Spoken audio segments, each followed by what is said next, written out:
अस्सलामुअलैकुम दोस्तों, अमजद अली हाज़िर खिदमत है। बहुत से दोस्तों का सवाल होता है कि हमारे कैबेज, बंद गोभी या कॉलीफ्लावर, फूल गोभी के पौधे जो हैं ना, कोई बीमारी भी नहीं है, खाद्य भी हम सही तरीके से देते हैं, प्रॉपर दे रहे हैं, लेकिन फिर भी पौधों की ग्रोथ बहुत ही स्लो है। इस पर जो फूल बन रहे हैं वो भी छोटे साइज़ के हैं। दोस्तों, दरअसल ये एक टेक्निकल फॉल्ट है जिसकी तरफ आपकी तवज्जो नहीं होती या फिर आपको पता ही नहीं है। इस वीडियो में आपको बताऊंगा कि इसकी असल वजह क्या है। वीडियो मुकम्मल देखिए, फिर आपके बहुत से मसले हल हो जाएंगे। लाइक, शेयर और भाई के चैनल को सब्सक्राइब करके बेल आइकन को प्रेस कर दें ताकि हर नई वीडियो की इत्तला आपको मिलती रहे।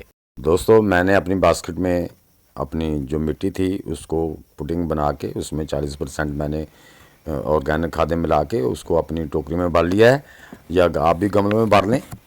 तो उसमें फर्टिलाइज़र लाजमी मिला लें। अगर आपके पास ऑर्गेनिक नहीं है तो आप उसमें यानी कि आधा टीस्पून जो है ना वो डीएपी खाद मिला के भी लगा सकते हैं। डीएपी खाद ऊपर वाले हिस्से में सिर्फ आपने मिलानी है 1 इंची तक। तो ये देखें दोस्तों, मैंने आपके सामने जो मेरे गमले में मैंने इसकी नर्सरी उगाई थी वो निकाल ली है। अब गौर करें कि ये मेरा पौधा जो है ना, इसकी जो नीचे ब्रांच है आप गौर से देखें, ये तकरीबन सीधी है, थोड़ी टेढ़ी है और ये पौधा हेल्दी है। लेकिन इसकी वजह है कि ये पौधा एक साइड को लेट के फिर ऊपर सीधा खड़ा हुआ है। तो ये जब पौधे पैदा यानी कि जर्मिनेट हुए तो इसका वो रूट ज़्यादा लंबा निकला, उसकी वजह से पत्ते ऊपर ज़्यादा होने की वजह से वो एक साइड को लेट गया। लेटने के बाद फिर वो ऊपर को सीधा हुआ। यहाँ तक तो चल जाता दोस्तों, लेकिन जब हमने ट्रांसप्लांट करना है ना अपनी नर्सरी को, तो ये देखें, ये जो मेरा पौधा, ये देखें, ये रूट उसके नीचे। आपने रूट नहीं सिर्फ दबाने, जहाँ पर मेरे उंगली है जहाँ से इसके पत्ते शुरू हो रहे हैं, इतना पौधा आपने ज़मीन में दबा देना है ताकि उसका जो स्टेम्प है वो मज़बूत बने और पौधा अपने आप को कंफर्ट महसूस करे और उसकी ग्रोथ भी अच्छी होगी। अगर आपके पौधे की स्टेम्प लंबी हुई, एक साइड को पौधा गिर के फिर सीधा होगा, तो वो अपने आप को कंफर्ट महसूस नहीं करेगा, तो उसकी ग्रोथ भी स्लो होगी और उस पर फ्रूट भी बड़े साइज़ का नहीं लगेगा, देर में लगेगा और छोटा लगेगा। ये देखें, इसकी भी वो स्टैम्प इसी तरह है कि पौधा वो बारिशें जो हुई, हवा चली, उससे एक साइड को लेट गया, स्टैम्प लंबी थी, उसकी वजह से हमारा पौधा जो था वो एक साइड को लेटने की वजह से उसकी ग्रोथ स्लो होती रही है। हालांकि जितना ये टाइम था पनीरी अब कम अज़ कम 8-9 इंच की होनी चाहिए थी। अब इस पौधे को भी हम पूरा वहाँ जहाँ तक लीव्स जहाँ से शुरू होते हैं इतना पौधा हम ज़मीन के अंदर दबाएंगे लाजमी।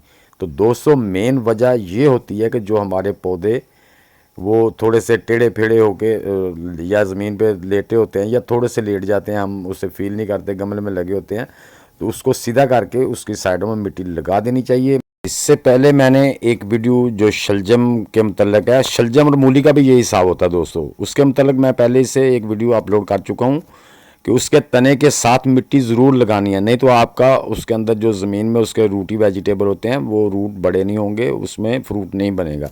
इसी तरह हमारे बंद गोभी और उसके जो पौधे होते हैं फूल गोभी के, इसका भी यही मसला होता है कि जब हमारा पौधा वो एक साइड को लेटता है, उसकी जो स्टेम्प होती है, जो उसका तना होता है, उस पर सीधा नहीं खड़ा होता, तो पौधा अपने आप को कंफर्ट नहीं फील करता, तो इस वजह से उसकी ग्रोथ भी स्लो होती है।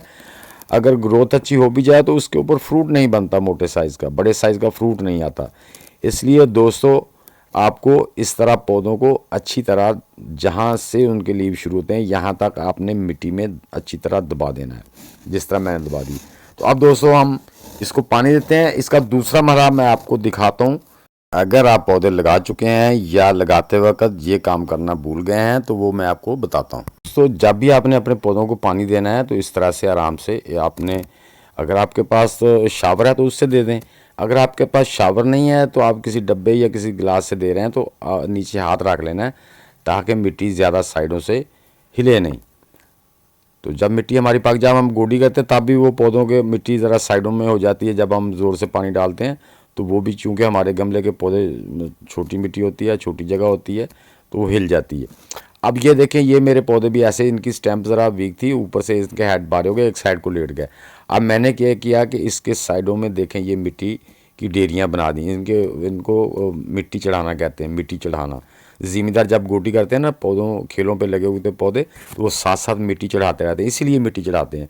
और शलजम के पौधे हों, या आपके मूली के पौधे हों, या आपके चुकंदर के पौधे हों, कोई भी ऐसा रूटी वेजिटेबल, गाजर, या आपकी बंद गोभी हो या फूल गोभी हो, उन सब को वो, हत्ता के टमाटर के पौधों को, वो आलू के पौधों को, सबको मिट्टी चढ़ाते रहते हैं। उससे क्या होता है कि वो तना जो होता है ना, उसके मिट्टी में ग्रिप होती है उसकी, तो पौधा हिलता भी नहीं, हवा तेज़ आए, बारिश आए तो उसकी एक ग्रिप होती है ज़मीन में, तो उस वजह से वो पौधा स्ट्रेस में नहीं जाता, वो अपनी ग्रोथ जारी रखता है। और उससे जितनी अच्छी ग्रोथ होगी, उससे उतना ही अच्छा उस पर फ्रूट आएगा। तो ये दोस्तों मेन वजह होती है जो आपके पौधों पर वो सब कुछ करने के बावजूद, उसकी अच्छी केयर करने के बावजूद पौधे ग्रोथ नहीं अच्छी करते और उन पे फ्रूट नहीं बनता, या बनता है तो छोटे साइज़ का बनता है। मेन वजह ये होती है। हाँ, तो अगर इसके अलावा आप की और कोई वजह आ रही है तो वो आपकी खाद की कमी या बीज का कोई मसला हो सकता है। लेकिन अगर आप सब चीज़ें आपकी परफेक्ट हैं, उसके बावजूद आपके पौधे जो है ना वो सही तरीके से ग्रोथ नहीं कर रहा है, तो वो ये मेन वजह होती है। तो अब आप जब के पौधे थोड़े से बड़े हो जाएं तो आपने इनकी साइडों में मिट्टी लगा के इनके यानी कि बराबर में एक बेड बना देना है। साइडों से उसे पानी मिलता रहे, टोकरी के सेंटर में या गमले के सेंटर में पौधे के जो मेन स्टैम्प होती है उसके पास आपने एक बेड बना देना है। उम्मीद करता हूँ दोस्तों कि मेरी ये छोटी सी वीडियो आपको पसंद आई होगी। अगर पसंद आई है तो इसे लाइक और शेयर लाजमी कर दें दोस्तों। इससे मेरा फ़ायदा हो जाता है कि यूट्यूब जो है ना वो इसको ज़्यादा लोगों को सामने दिखाता है। तो नए दोस्त भी मेरी वीडियो को लाइक और शेयर, चैनल को सब्सक्राइब करके बेल आइकन को ज़रूर प्रेस कर दें ताकि हर नई वीडियो की इतला आपको मिलती रहे। तो दोस्तों मिलते हैं इंशाल्लाह नेक्स्ट वीडियो में, तब तक के लिए अब सब दोस्तों को अल्लाह हाफिज़।